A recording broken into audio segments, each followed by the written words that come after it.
गुमराह एपिसोड 305।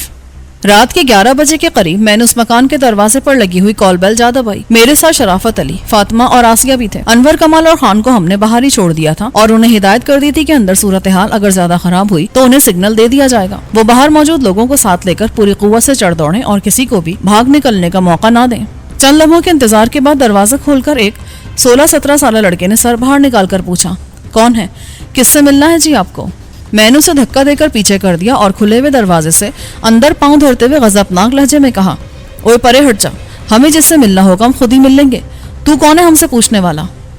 वो हैरत से आंखें फाड़कर मुझे देखते हुए बोला, अच्छी बदमाशी है तुम्हारी, जबरदस्ती अंदर घुसे चले आ रहे हो।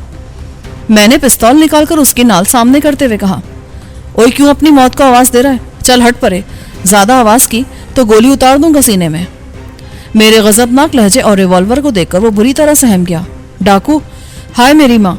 ठीक है, मैं कुछ नहीं कहता जी। ये ले, मैं हट गया पीछे, मैं आपके सामने से हट गया डाकू साहब। ओए डाकू साहब के बच्चे, डाकू होगा तेरा बाप, हम तुझे डाकू नजर आते हैं? मैंने उसके मुंह पर एक उल्टा हाथ रसीद करके कहा, अच्छा जनाब माफ कर दें, गलती हो गई मुझसे जो मैंने आपको डाकू कह दिया। चल अब हमारे आगे लग और बता हमें कि इस घर में कौन कौन है इस वक्त, झूठ ना बोलना, समझे? उसी वक्त किसी ने अंदर से आवाज देकर पूछा, अबे ओ शीदे के बच्चे, कौन आया है? ये किससे लड़ रहा है तू? ये जी। उसने जवाब में कुछ कहने की कोशिश की मगर मैंने जल्दी से उसका मुंह पकड़कर दबा दिया। खबरदार अगर कुछ भी बोला मैं तुझे जान से मार दूंगा वरना। मैंने उसे धमकी देकर पीछे की तरफ धकेलते हुए शराफत अली से धीमी आवाज में कहा, ले यार तू इसे संभाल, मैं अंदर से बोलने वाले को देखता हूँ जाकर, तुम मेरे पीछे पीछे चले आओ। ये कहकर मैं गरबा कदम मगर तेजी से लपक कर उस कमरे के दरवाजे पर जा पहुंचा जहां से उस लड़के शीदे को आवाज दी गई थी। दरवाजे पर पहुंचती मुझे अंदर से किसी औरत की मध्यम आवाज सुनाई दी। पता नहीं कौन है, मुझे तो कोई गड़बड़ लगती है, तुम जरा देखो जाकर। फजूल बातें मत किया करो हर वक्त, वह मैं तुम्हारा, गड़बड़ क्या हो सकती है भला इधर? किसी मर्द ने कहा और फिर उसने ऊंची आवाज में चिल्लाकर शीदे को आवाज दी, अबे ओ शीदे, उल्लू के पट्टे, कहाँ मर गया तू? बताता क्यों नहीं आकर कि कौन आया इस वक्त? मैंने जोर से दरवाजे को धक्का देकर खोला और अंदर घुसकर रिवॉल्वर उनकी तरफ सीधा करके बोला, क्यों गला फाड़ रहा है कुत्ते के बच्चे? हम आए हैं तेरे सगे, तू पहचानता है ना हमें? वो दोनों औरत और मर्द मियाँ बीवी लगते थे और उनकी उम्रों में ज्यादा फर्क ना था। 35 और 40 के अंदर थे दोनों। कद काट उनका बस दरमियाना सा था। वो एक चारपाई पर साथ साथ बैठे वीसीआर पर कोई भारतीय मूवी देख रहे थे। मुझे और रिवॉल्वर बदस्त अपने सामने देखकर वो एकदम बौखला के खड़े हो गए। औरत के चेहरे पर हवाइयां उड़ती दिखाई देने लगी। अलबत्ता मर्द के लिए लगता था सूरत हाल नई नहीं थी। उसने बहुत जल्द अपनी बौखलाहट पर काबू पा लिया था। फिर उसने अपने माथे पर बल डालते हुए पूछा, कौन हो तुम? क्यों घुस आए हो यहाँ? जानते? वो बोलते बोलते एकदम खामोश हो गया। उसकी नजरें मेरे अकब में जमकर रह गई थी। मैंने गर्दन मुड़कर पीछे देखा। मेरे पीछे फातिमा कमरे में दाखिल हो रही थी और वो फातिमा को देखकर अचानक खामोश हो गया था। इसका मतलब यह था कि वो फातिमा से वाकिफ था और उसे देखकर सारी बात उसकी समझ में आ गई थी। ये तो मुमकिन ही नहीं था कि जो शख्स आइजक के लिए काम कर रहा हो, उसके इतना करीब हो वो कि उसके घर में मेहमान बना हुआ हो, वो फातिमा को ना जानता हो। अलबत्ता फातिमा के अंदाज से साफ जाहिर था कि वो उस शख्स को नहीं जानती। चुनाचा चंद लम्हे खामोश रहने के बाद वो गुस्से से बोला, बताया नहीं तुमने कि कौन हो तुम और यहाँ क्यों आए हो? कि लड़की कौन है तुम्हारे साथ? ये सवाल उसने यही तासुर देने के लिए किया था कि वो फातिमा से वाकिफ नहीं है। मैंने गरज कर कहा, बक नहीं हो यहूदी की औलाद, तू जानता नहीं हम कौन है और यहाँ क्यों आए हैं? सीधी तरह बता दे, वो तेरा इसराइली उस्ताद, कहाँ छुपा रखा है तूने उसे? क्या बक रहे हो तुम? मैंने तुम्हें आज से पहले कभी नहीं देखा, फिर मैं ये कैसे जान सकता हूँ कि तुम कौन हो और किसकी तलाश में यहाँ आए हो? शायद तुम्हें को गलतफहमी हो गई है। वो तलखी से बोला, मैं किसी इसराइली को नहीं जानता, जाओ कहीं और तलाश करो जाकर। वाह भाई वाह, क्या बात है तेरी, सुल्तान राही की नकल तो खूब मार लेता है तू। मगर ये किसी फिल्म का सेट नहीं है और ना ही हम यहाँ शूटिंग कर रहे हैं, लिहाजा ये अदाकारी फिल्म वालों के लिए उठा कर रख और हमें इस बात का सही सही जवाब दे जो हम पूछ रहे हैं तुझसे। मैं नहीं जानता कि तुम क्या पूछ रहे हो मुझसे। मैं भी पाकिस्तान का एक मुसलमान शहरी हूँ, मेरा किसी इसराइली से भला क्या ताल्लुक? वो उसी तलखी से बोला। मैंने आगे बढ़कर एक जन्नाटेदार हाथ उसके मुंह पे मारते हुए कहा, बक नहीं हुए, अपने आप को पाकिस्तानी और मुसलमान कहकर तौहीन ना कर हम मुसलमानों और पाक सरजमीन के वासियों की। अब अगर तूने ये सब कहा तो मैं तेरी जुबान खींच लूंगा। मेरा हाथ इतनी जोर से पड़ा था उसके मुंह पर कि वो उलटकर सोफे पर जा गिरा और जब उसने गर्दन उठाकर मुझे कहरालूद निगाहों से घूरना शुरू किया तो मैंने देखा कि उसका निचला होठ फट गया था। उसकी बीवी जल्दी से झुककर उसे सहारा देते हुए रूहानी आवाज में बोली, अरे जालिमो, क्यों मारते हो उस गरीब को? क्या बिगाड़ा इसने तुम्हारा? तुझको नहीं पता क्या बिगाड़ा इसने हमारा? इतनी ही भोली है तू, तुझे कुछ नहीं पता कि क्या करता रहा है तेरा मजाजी खुदा? पता क्यों नहीं है? बीवी को ये नहीं पता होगा कि उसका शौहर क्या करता है, तो फिर क्या मोहल्ले वालों को पता होगा? वो भी तुर्की बा तुर्की बोली। हंस के भाई, वाह तेरी जुबान तो खूब चलती है। चल फिर जरा बता तो दे हमें कि क्या करता है ये मुलाजमत करते हैं, एक इदारे में सीनियर क्लर्क है, 1200 रुपए तनख्वाह है इनकी वहाँ। वो बड़े फखरिया अंदाज में बोली। और तुम्हारे घर का कुल खर्च कितना है? नौकर कितने हैं तुम्हारे इस घर में, और उन्हें तुम कितनी तनख्वाह देती हो? ए लो, खर्च ही क्या है हमारा? 3 तो नौकर है, एक शीदा है बाहर के काम के लिए, एक काकी सफाई वगैरह के लिए, और खानसामा, और तीनों को कुल मिला के 1700 रुपए देते हम। और हमारा खर्च ही क्या है? वो बेतकान बोलती चली जा रही थी। उसके शौहर ने उसे डांट कर चुप रहने के लिए कहा। कैसी बेवकूफ औरत है, बगैर सोचे समझे बोलती चली जा रही है। क्या जरूरत है तुझे इनके सामने अपने घरेलू मामला पेश करने की? चुप करके बैठ जा, बिल्कुल जुबान से एक लफ्ज ना निकले। मैंने मुस्कुराते हुए कहा, इस बेचारी पर क्यों नाराज होते हो? ठीक ही तो कह रही है ये। मैंने इससे सब कुछ पूछा था। मैं कहता हूँ तुम हो कौन और क्यों हमारे जाती मामलात के बारे में पूछगछ कर रहे हो? मैंने फातिमा से कहा, तुम आसिया और शराफत अली उस यहूदी कुत्ते को देखो जाकर के वो कहाँ छुपा बैठा है। देखते ही उसे गोली मार देना, एक लम्हे की भी देर ना करना। अगर जरा भी देर की तो फिर उसे ढूंढते ही फिरेंगे हम। ठीक है, आप इन दोनों को संभाले, मैं जाती हूँ इनके साथ तलाश करने के लिए उसे। वैसे वो दोनों उसे ही ढूंढने के लिए गए हुए हैं, उस लड़के शीदे को भी अपने साथ ले गए हैं वो। फातिमा ये कहकर तेजी से मुड़ी और कमरे से बाहर निकल गई।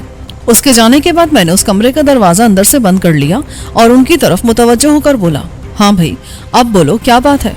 तुम नहीं जानते हो मुझे बिल्कुल, और तुम्हें यह पता भी नहीं है कि हम यहाँ किसको तलाश करने के लिए आए हैं।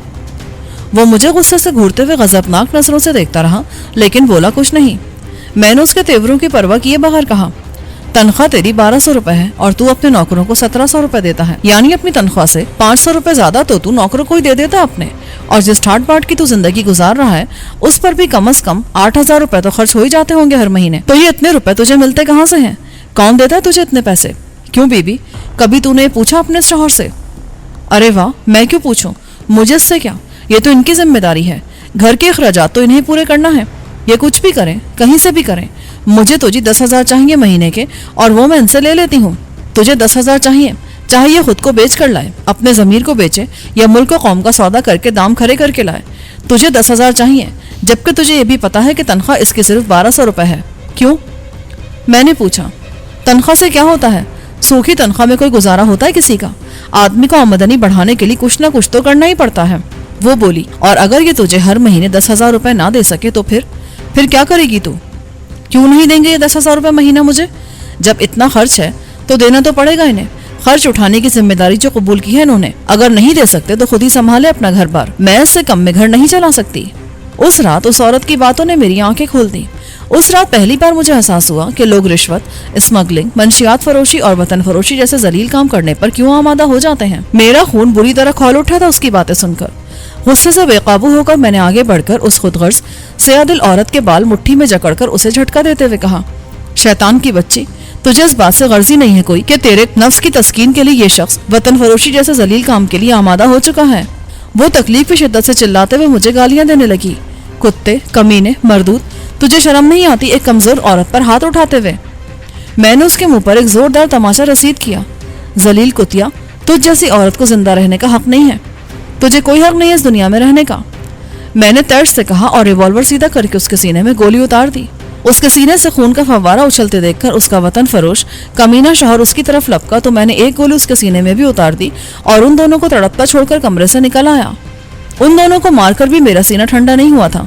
मैं चाहता था कि स्टैंड गन लेकर निकलूं और एक एक वतन फरोश को भून के रख दूं, चुन चुन कर मार दूं एक एक को। और अगर इस दौरान मुझे आइजक नजर आ जाता तो उसकी बोटियां करके मैं आवारा कुत्तों को खिला देता। मगर उस इब्ने यहूदा को पता नहीं क्यों इतनी ढील दी जा रही थी कुदरत। हमने उस मकान का एक एक कमरा, एक एक कोना छान मारा, मगर वो इसराइल ज़्यादा हमें कहीं ना मिल सका। पता नहीं कब और कैसे वो वहां से निकल भागने में कामयाब हो गया था। मकान की और यहाँ आने जाने वालों की सख्त निगरानी की जा रही थी और इस दौरान हमें किसी के घर से बाहर जाने की इत्तला नहीं मिली थी कि हम ये समझ लेते कि वो जाने वाला ऐसा ही होगा। लेकिन ये भी हकीकत ही थी। जैसे 2-2.5 घंटे वहां गुजार कर और मकान के चप्पे चप्पे को खंगालने के बाद बिलाखिर हमें तस्लीम करना ही पड़ा कि वो यहाँ नहीं है। ये बात जब शराफत अली ने मुझसे कही कि यार जिलानी, आज भी लगता है हमने अपना वक्त ही बर्बाद किया है उस जलील आदमी की तलाश में। पता नहीं वो कब्र कैसे निकल गया यहाँ से। शराफत की बात सुनकर शीदा, जो खामोशी से उनके साथ साथ फिर रहा था, जल्दी से बोला, क्या तुम लोग किसी को ढूंढने आए हो यहाँ? हाँ, तो तू और क्या समझ रहा था इतनी देर से कि हम पूरे घर में आंख मचोली खेल रहे थे? शराफत झंझला कर बोला, वो जी, अगर किसी आदमी की तलाश थी तो मुझसे पूछ लिया होता, मैं आपको बता देता। मैंने और शराफत ने एकदम चौंक कर एक दूसरे को यूं देखा जैसे अपनी इस हिमाकत पर एक दूसरे को मुर्द इल्जाम ठहराना चाहते हों, लेकिन फिर हम दोनों ही हंस पड़े। ओए शराफत अली, ये हमें क्या हो गया यार, इतने सामने की बात भुलाकर खामखा इधर उधर हाथ पैर मारते फिर रहे हम। हाँ यार, ये तो बड़ी अजीब बात हुई है, ये तो शुरू से ही हमारे साथ है, इस घर का भेदी है ये, इस बात का तो हमें ख्याल ही नहीं रहा। मैंने शीदे से पूछा, पिछले एक हफ्ते से इसहाक नामी एक शख्स यहाँ मेहमान बना हुआ था तेरे साहब के पास, तुझे पता है कि वो कहाँ है इस वक्त? हम उसे तलाश कर रहे हैं। अरे साहब, उसको तलाश करने आए आप? वो आदमी तो लगता ही नहीं है जी, वो तो कोई और ही चीज लगता है, उसका क्या करेंगे आप? ओ यार, तू तो बहुत ही बेजार लगता है उससे, मालूम होता उसने बड़ा दिल दुखाया तेरा। अरे आप दिल दुखाने की बात कर रहे हैं, उसने तो मेरी जान ही ले ली थी आज।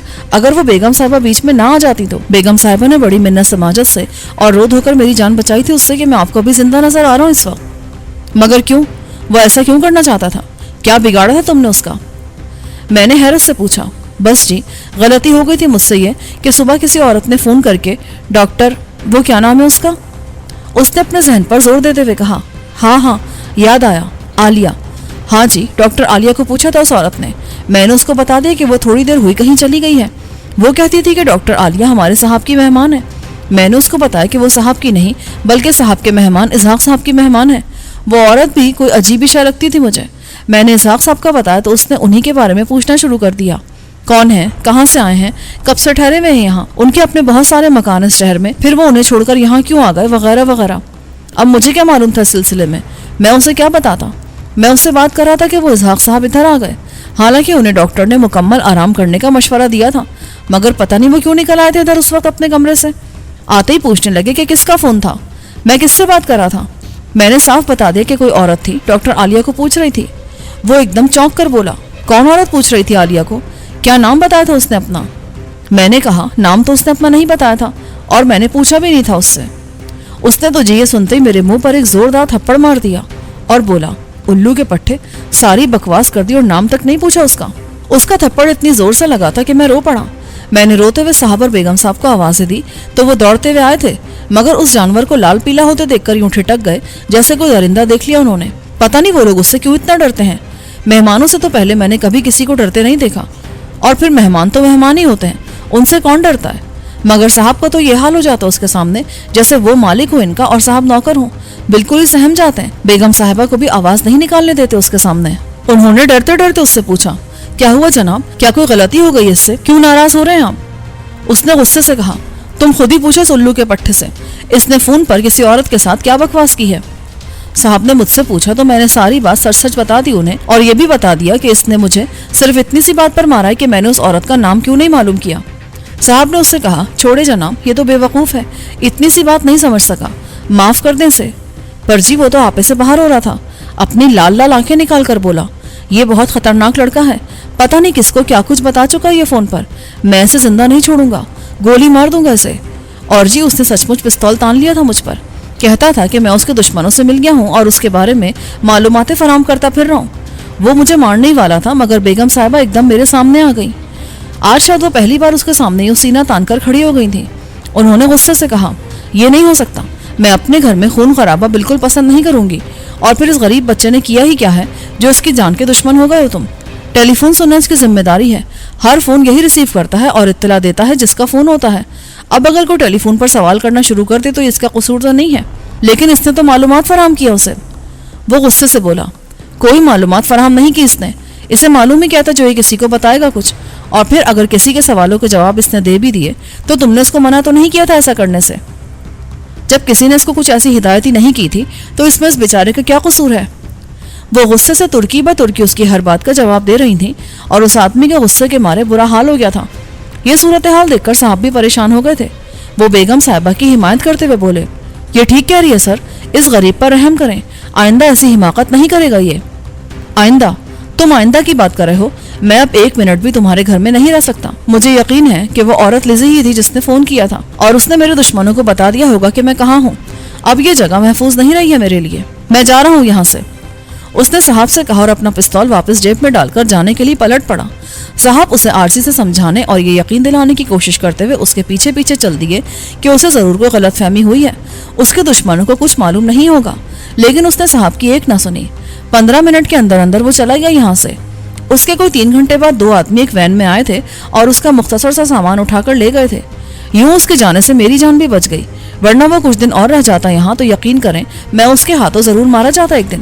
بیگم صاحبہ ہمیشہ تو نہیں بچا سکتی تھی مجھے، پر آپ اسے کیوں تلاش کر رہے ہیں؟ ہم اسے اسی لیے تلاش کر رہے ہیں کہ تم جیسے سیدھے سادے اور مظلوم لوگوں کو اس کے ظلم سے نجات دلا سکیں۔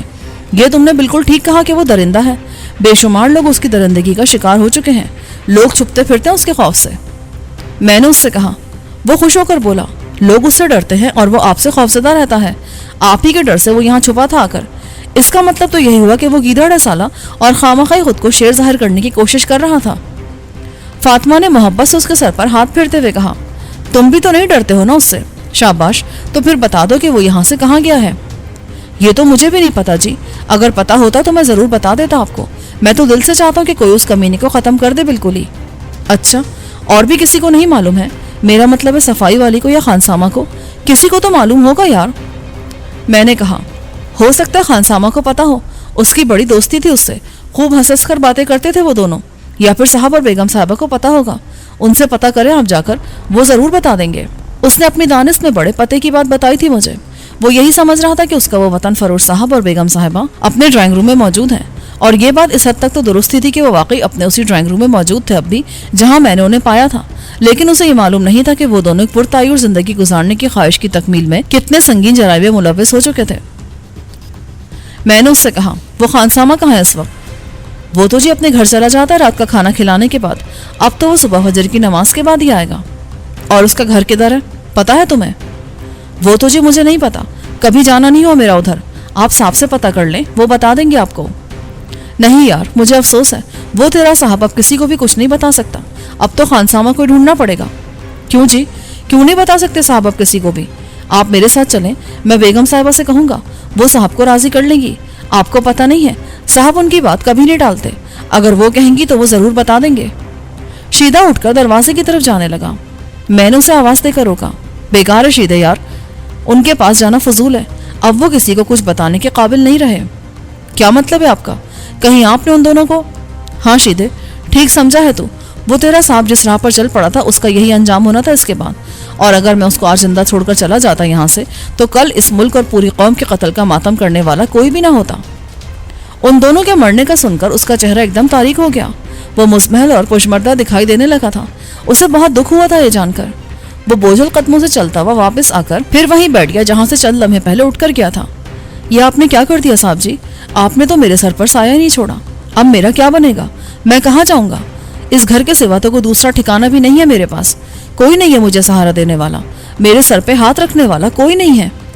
اس کی آواز بھرا گئی، کیا مطلب ہے یار تیرا؟ کہیں یہ کوئی تیرے رشتہ دار تو نہیں تھے؟ تو نوکر ہی تھا نا ان کے گھر میں؟ میں نے پریشان ہو کر کہا، ہاں جی تھا تو میں ان کا نوکر ہی، مگر اس اتنی بڑی دنیا میں ان کے سوا میرا تھا ہی کون؟ میرے تو ماں باپ، بہن بھائی، عزیز اور رشتہ دار جو کچھ بھی تھے بس یہی تھے۔ 5 سال کی عمر سے میں ہوں ان کے پاس، اب میں کس کے پاس جاؤں گا؟ وہ سسکتے ہوئے بولا۔ شرافت علی نے آگے بڑھ کر اسے اپنے بازوؤں میں سمیٹتے ہوئے کہا، پریشان مت ہو میرے بچے، تو بے سہارا نہیں ہے، آج سے تو بھی ہمارے ساتھ رہے گا، ہمارے خاندان کے ایک فرد کی طرح۔ فکر نہ کر بیٹے، ہم تجھے اپنے بچوں کی طرح رکھیں گے۔ وہ منظر بڑا ہی رقت انگیز تھا، ہم میں سے ہر شخص بے حد اداس اور مزمحل دکھائی دینے لگا، اور شرافت علی کی حالت تو دیدنی تھی اس لمحے، اس کی آنکھوں سے اشکوں کا سیلاب سا روا تھا، اس کے سارے زخم کھل گئے تھے شاید، ابھی چند دن پہلے ہی تو وہ اپنی زندگی کے ہمسفر اور اپنے جگر گوشوں کا ماتم کر کے بیٹھا تھا، اور پھر دکھی تو ہم سبھی تھے، ان چند دنوں میں ہمارے کتنے پیارے چھن گئے تھے ہم سے۔ ہم اس شیدے کے ساتھ ایسے الجھے تھے کہ آئزہ یاد ہی نہیں رہا تھا ہمیں۔ آسیہ نے اس طرف توجہ دلاتے ہوئے کہا، یہ آپ لوگ کدھر الجھ کر رہ گئے ہیں؟ ہمارے آنے کا مقصد یہ تو نہیں تھا، جلد از جلد اس خانسامہ کا پتہ کریں اور اس آئزہ کو پکڑنے میں جلدی کریں۔ میں نے چونک کر کہا، ہاں بھائی، کہتی تو ٹھیک ہی ہے، ہمیں جلد از جلد اس یہودی کی اولاد کو پکڑنا چاہیے چل کر۔ فاطمہ بولی، وہ تو ٹھیک ہے جناب علی، لیکن ہم اسے پکڑیں گے کہاں سے؟ کچھ پتہ ٹھکانہ تو معلوم ہونا چاہیے اس کا۔ شرافت علی نے شیدے سے کہا، شیدے یاد کر میرے بچے، اس خانسامہ تک آخر ہم کیسے پہنچ سکتے ہیں؟ میں کیا یاد کروں جی، مجھے تو پتہ ہی نہیں ہے کچھ بھی، یہی ہو سکتا ہے اب تو کہ صبح تک انتظار کر لیں اس کا، अजानों के बाद वो आ जाएगा। जब से साहब ने उसको नौकर रखा है वो पाबंदी के साथ इसी वक्त आता है, कभी नागा नहीं करता। अच्छा, कब रखा था उसे तेरे साहब ने? मेरा मतलब है कब से यहाँ काम कर रहा है वो? फातिमा ने उससे पूछा। यही कोई 6-7 महीने हो गए होंगे। जब से उनके हालात कुछ ठीक हुए हैं तभी से नौकर शौकर रखने की सोची उन्होंने। इससे पहले तो उनके पास गुंजाइश ही नहीं होती थी। बेगम साहबा खुद ही सारे काम करती थी अपने हाथों से, और सुबह शाम लड़ाई होती थी साहब से उनकी। मेरी 2 वक्त की रोटी भी भारी लगती थी उन्हें, शीदे ने बताया। फातिमा मेरी तरफ मुड़कर बोली, इसका मतलब है ये अभी नया ही फंसा था ऐज़क के जाल में और शायद अभी अंडर ट्रेनिंग ही था। फिर अब क्या करें हम? वो खानसामा मिल जाता किसी तरह तो शायद उसके नए ठिकाने का पता चल जाता हमें। मैंने कहा, ठहरे, मैं अपने आदमियों को फोन करके मालूम करती हूँ, शायद उनमें से किसी को पता चल गया हो कि वो कहाँ गया है। ठीक है, चलो, उधर इनके ड्राइंग रूम में रखा है टेलीफोन। मैंने उठकर आगे कदम बढ़ाते हुए कहा, और यार शराफत अली, तुम जरा बाहर जाकर खान और अनवर कमाल को सारी सूरत हाल बता दो और उन लोगों को अब वापस ही भेज दो जो इधर उधर नाकाबंदी किए खड़े हैं। ठीक है, मैं बाहर जाकर कह देता उनसे, लेकिन उन्हें वापस क्यों कर रहे हो? अगर उसका पता चल गया तो उनकी जरूरत दोबारा होगी हमें। मेरा ख्याल है उन्हें रहने दिया जाए अभी। शराफत ने मेरे पीछे पीछे कदम उठाते हुए कहा, नहीं यार, अगर उसका पता चल गया तो हम खुद ही देख लेंगे चलकर उसे। इतनी रात को ज्यादा भीड़ लेकर चलना ठीक नहीं है। वो तो ठीक है, मगर ये भी नहीं पता कि उस नई जगह पर किन हालात से 2-4 होना पड़ेगा हमें। शराफत अली ने कहा, ठीक है, फिर जैसे तेरी मर्जी हो वैसे ही कर ले यार, मेरी तो अकल काम ही नहीं कर रही इस वक्त। मैंने चलते चलते हाथ उठाकर कहा,